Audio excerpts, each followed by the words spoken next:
একজন বিবাহিত নারী জায়নামাজে কান্নাকাটি যতই করুক না কেন, প্রতিদিন কোরআন তেলাওয়াত পাঠ করুক না কেন, ততক্ষণ পর্যন্ত ইমানের মাধুর্য খুঁজে পাবে না যতক্ষণ পর্যন্ত তার স্বামীর হক আদায় করবে না।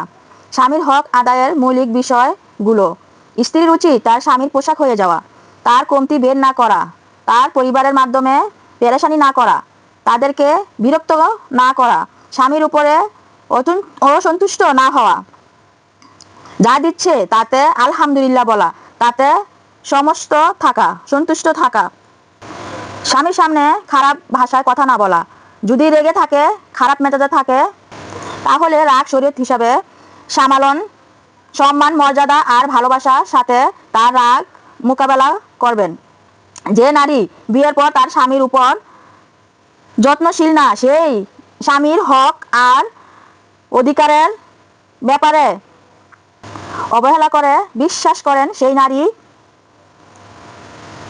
সে নারীকে ইমানের মাধুর্য থেকে বঞ্চিত করবেন।